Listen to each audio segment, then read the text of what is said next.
Guys, aku kurang paham nih tentang materi peran sosial. Bantuin aku belajar dong. Ya udah sini, kita belajar bareng aja. Peran sosial tuh apa sih? Peran sosial itu adalah tingkah laku individu yang mementaskan suatu kedudukan tertentu. Oh, gitu. Jadi bisa diartikan sebagai suatu pelaksanaan hak dan kewajiban seseorang sesuai dengan status yang dimilikinya, gitu ya. Iya, bener. Oh iya, peran sosial itu juga memiliki fungsi loh bagi seseorang ataupun masyarakat, yaitu peran sosial yang dimainkan seseorang dapat mempertahankan kelangsungan struktur masyarakat, seperti peran sebagai ayah ataupun ibu. Peran sosial yang dimainkan seseorang dapat pula digunakan untuk membantu yang tidak mampu dalam masyarakat. Tindakan individu tersebut memerlukan pengorbanan seperti peran dokter, perawat, ataupun pekerja sosial.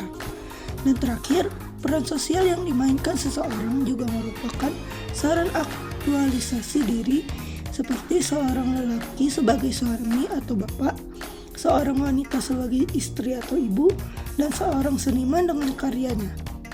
Pola peran sosial itu ada 3, yaitu peran yang diharapkan.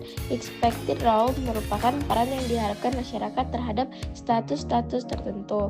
Peran ini diharapkan dapat terlaksanakan dengan baik sesuai aturan yang berlaku, sehingga semua kepentingan bersama dalam masyarakat dapat terpenuhi dengan baik.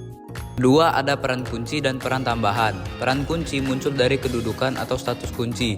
Kedudukan kunci di sini adalah kedudukan yang dominan sehingga kedudukan yang lain harus mengalah terhadapnya. Sementara, peran tambahan tidak dijadikan faktor terpenting untuk mengembangkan kepribadian memegang peran itu, tetapi hanya untuk menambah pengalamannya.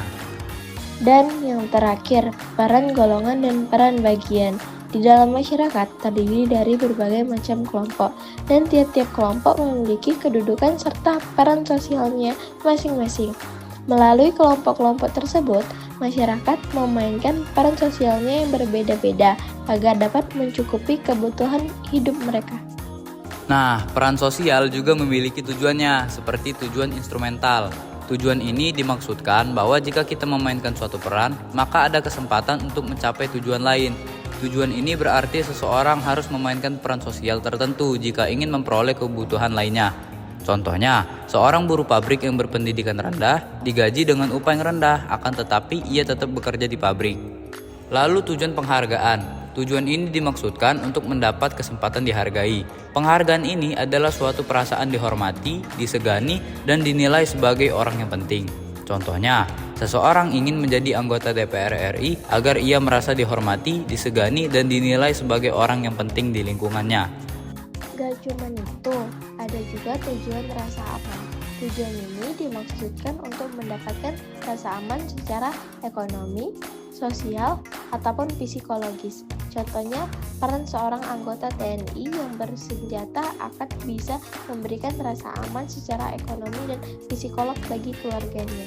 Dan tujuan respon, tujuan ini dimaksudkan untuk mempunyai kesempatan menjalankan peran tertentu untuk membentuk suatu hubungan sosial yang memuaskan, dan ia merasa yakin akan mendapatkan respon yang baik atau menyenangkan dari orang yang ia anggap penting. Contohnya, seseorang menjadi influencer suatu partai politik untuk mendapatkan respon yang baik dari anggota ataupun ketua partai politik tertentu.